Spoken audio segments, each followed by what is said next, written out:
Job 41.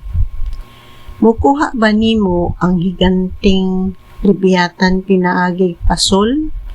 O mabitik mo ba ang iyang dila pinaagi sa pisi? Magawngan mo ba ang iyang simod? Kakauitan mo ba ang iyang apapangig?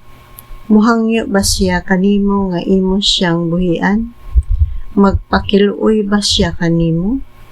Makikisabot ba siya kanimo o musaad sa pag-alagad kanimo hangtod sa kahangturan? Ipakasama mo ba lamang siya sa imong binuhing langgam sama sa usa ka butang nga imong ilingaw sa imong mga sulugoong babayi? Mag-ilugay ba pagpalit kaniya ang mga negosyante o hiwa-hiwaon kini aron ibaligya? Milukop ba nimo sapang ang iyang lawas o dutlan bag pana ang iyang ulo? Hilabti siya o mutagam kagayod, dili mo gayod makalimtan ang maong away. Ang makakitag Leviathan mahadlok og kuyapan. Kung mahakit siya, bangis siya kaayo, o wala gayoy mangahas pagsukol kaniya. Kinsay makaaway kaniya nga dili man maunsa? Wala gayoy makahimon ini sa tibuok kalibutan. Sultihan ko ikaw bahin sa mga tiil sa Leviathan, kung unsa kini kagamhanan o kakusgan. Walay makalaksi sa iyang panit o makadulot niini.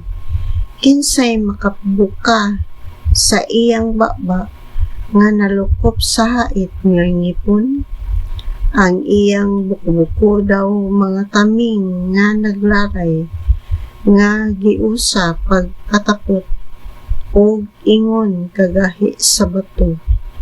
Ang matag usa maayong pagkatapot o dili kalutsan bisan sa hangin. Maayo gayud kining pagkatapot ug wala gayoy makalaksi niini. Magpangidlap kun mangusmo na siya. Og nagsiga ang iyang mata sama sa adlaw nga misilang. Maglaab ang iyang baba og manglupad ang mga aligato. Manggawa sa iyang ilong ang aso sama sa aso sa tubig nga nagbukal diha sa kulon o sa sagbot nga gidauban. Makasunog ang iyang gininhawa, manggula sa iyang baba ang kalayo. Lig-on kaayo ang iyang liog o malisang ang tanan nga makasugat ni kaniya. Wala gayoy humok nga bahin sa iyang panit, ingon kini kagahi sa puthaw. Wala siya'y kikalisangan o sama kini kagahi sa galingang bato. Inigbarog na niya, mga lisang bisan gani ang mga Dios, nga wala sila'y mahimo tungod sa kahadlok. Walay espada, sapang, pana o bangkaw nga makasamad kaniya.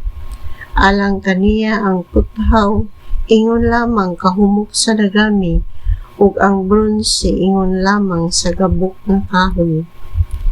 Wala ay pana nga makapalisang kaniya, sama lamang sa dagami ang mga bato nga ilabay ngadto kaniya. Alang kaniya ang bunal sama lamang og dagami, ug kataw-an lamang niya ang musapang kaniya.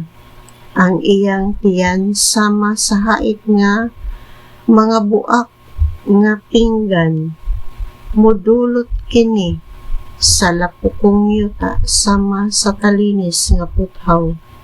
Kutawon niya ang dagat sama sa nagbukal nga kulon, o pabulaon niya kini sama sa lana nga naa sa kaldero. Maggilak-gilak ang iyang agi o magbula-bula ang dagat nga iyang agian.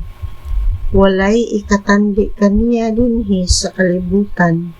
Mananap siya nga walay kahadlok. Kaminusan niya bisan ang labing garbusong mananap. Siya'y hari sa tanang ihalas nga mananap.